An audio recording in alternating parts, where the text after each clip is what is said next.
Hello students, welcome to economics class. आज हमारा topic है introduction and meaning of economics. Introduction यानी अर्थशास्त्र का परिचय। अर्थशास्त्र दो शब्दों से मिलकर बना है, अर्थ प्लस शास्त्र। अर्थ का मीनिंग है धन और शास्त्र का अर्थ है विज्ञान। आप सरल शब्दों में कह सकते हो कि अर्थशास्त्र धन का विज्ञान है। अर्थशास्त्र को इंग्लिश भाषा में, अंग्रेजी भाषा में इकोनॉमिक्स कहा जाता है और इकोनॉमिक्स दो शब्दों से मिलकर बना है, ओइकोस प्लस नेमन, जो दोनों शब्द ग्रीक भाषा के शब्द हैं। ओइकोस का अर्थ है घरेलू या गृह और नेमन का अर्थ है प्रबंध यानी घरेलू प्रबंध।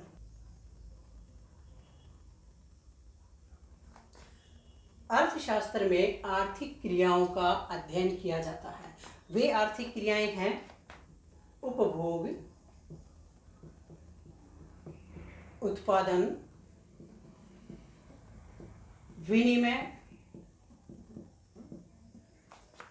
तथा वितरण। चार आर्थिक क्रियाओं का अर्थशास्त्र के अंदर अध्ययन किया जाता है। अर्थशास्त्र को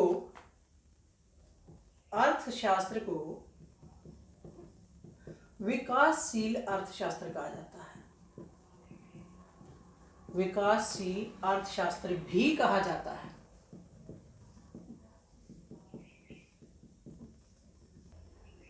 अर्थशास्त्र को विकासशील अर्थशास्त्र भी कहा जाता है क्योंकि समय समय पर विभिन्न अर्थशास्त्रियों ने विभिन्न परिभाषाएं दी हैं।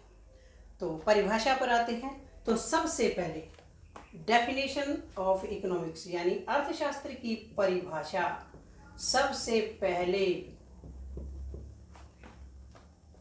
आधुनिक अर्थशास्त्र की प्रथम डेफिनेशन एडम स्मिथ के द्वारा दी गई। एडम स्मिथ के द्वारा दी गई सन 1776 में एडम स्मिथ ने अपनी एक पुस्तक लिखी जिसका नाम था an inquiry into the nature and causes of wealth of nations. Economics is an inquiry into the nature and causes of wealth of nations.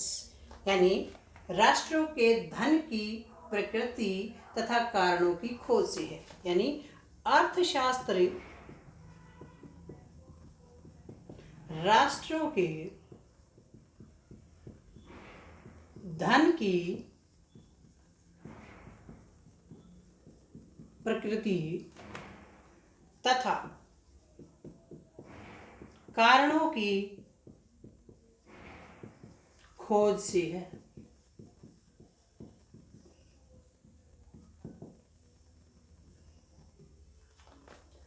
इस परिभाषा से के तीन मूल बिंदु हैं। फर्स्ट है धन क्या है, धन क्या है। दूसरा है धन को कैसे बढ़ाया जा सकता है, धन को कैसे बढ़ाया जा सकता है।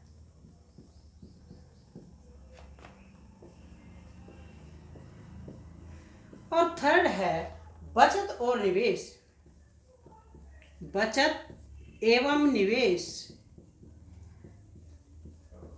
किस प्रकार धन पर निर्भर हैं, किस प्रकार धन पर निर्भर हैं। एडम स्मिथ की इस धन संबंधी परिभाषा की कई अर्थशास्त्रियों ने आलोचना की, जिनमें मुख्य हैं कार्लाइल, रस्किन और मॉरिस। उन्होंने उनकी परिभाषा को दुखदायी विज्ञान कहा है। उन्होंने कहा कि अर्थशास्त्र केवल धन से संबंधित कार्यों का ही अध्ययन नहीं करता। अब आते हैं हम दूसरी परिभाषा पर। पहले ही कहा था मैंने कि अर्थशास्त्र को एक विकासशील अर्थशास्त्र कहा गया है। समय समय पर विभिन्न अर्थशास्त्रियों ने अलग परिभाषा दी है। तो एडम स्मिथ के बाद दूसरी परिभाषा दी डॉक्टर मार्शल ने। डॉक्टर मार्शल ने अपनी परिभाषा में कहा कि economics is the study of Mankind in the ordinary business of life.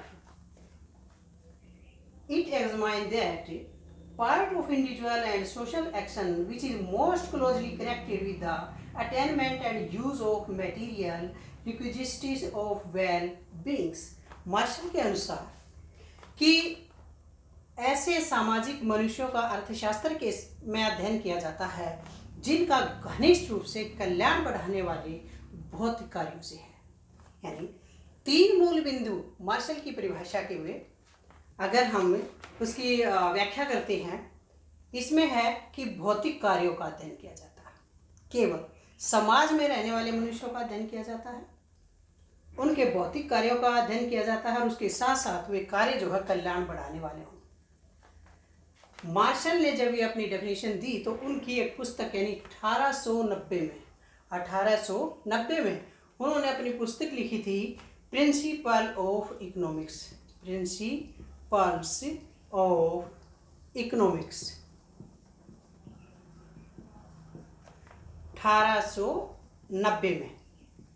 उसमें उसने ये अपनी परिभाषा दी कि ऐसे मनुष्यों का अर्थशास्त्र के अंतर्गत अध्ययन किया जाता है जो सामाजिक होते हैं, यानी समाज में रहने वाले होते हैं, और वो जो कार्य करते हैं, भौतिक कार्य करते हैं जो कल्याण बढ़ाने वाले होते हैं।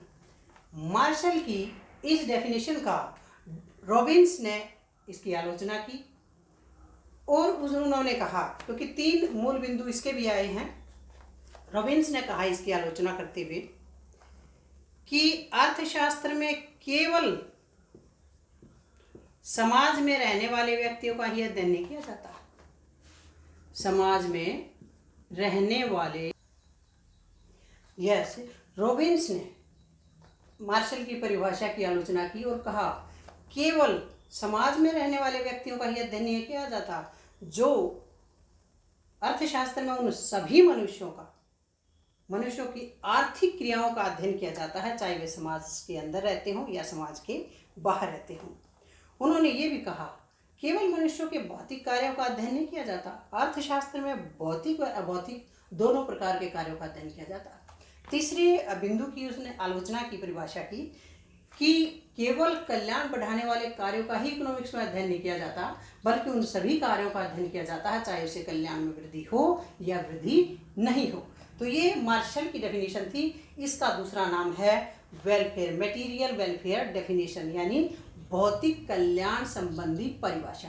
पहली डेफिनेशन थी एडम स्मिथ की, जिसका दूसरा नाम था वेल्थ डेफिनेशन। दूसरी है डॉक्टर मार्शल की, जो उसका दूसरा नाम है मटेरियल वेलफेयर डेफिनेशन, यानी भौतिक कल्याण संबंधी परिभाषा। अब हम आते हैं तीसरी परिभाषा पर। तीसरी परिभाषा है डॉक्टर रॉबिन्स के द्वारा दी गई है। अर्थशास्त्र की तीसरी परिभाषा डॉक्टर रॉबिन्स ने दी। रॉबिन्स ने अपनी पुस्तक 1932 में an essay on the nature and significance of economic science लिखी। उसमें उसने अर्थशास्त्र की परिभाषा दी। अर्थशास्त्र वह विज्ञान है जो विभिन्न उपयोगों वाले सीमित साधनों तथा उद्देश्यों से संबंध रखने वाले मानवीय व्यवहार का अध्ययन करता है। अब रॉबिन्स की परिभाषा में मूल बातें हैं कि मनुष्य की आवश्यकताएं असीमित हैं और साधन सीमित हैं, और उन सीमित साधनों के भी वैकल्पिक प्रयोग हैं, यानी अनेक प्रयोग हैं। उनमें से मनुष्य को चुनाव करना है, जो श्रेष्ठ है वो चुनाव करना है। यानी सीमित साधनों से असीमित आवश्यकताओं की पूर्ति के लिए उन सीमित साधनों से चुनाव करना ही रॉबिन्स की परिभाषा है। रॉबिन्स की इस परिभाषा का दूसरा नाम स्कैरसिटी डेफिनेशन है। रॉबिन्स की परिभाषा की आलोचना कई अर्थशास्त्रियों ने की, लेकिन नहीं, रॉबिन्स ने अर्थशास्त्र को एक अगत्यात्मक अर्थशास्त्र बना दिया है। उन अर्थशास्त्रियों में है Durbin, Fraser, Ely. Durbin, Fraser और एली ने कहा कि रॉबिन्स ने अर्थशास्त्र को चुनाव का मूल्य निर्धारण सिद्धांत बना दिया है। यह एक जटिल है और अगत्यात्मक परिभाषा है। इसके बाद हम चौथी डेफिनेशन पर आते हैं,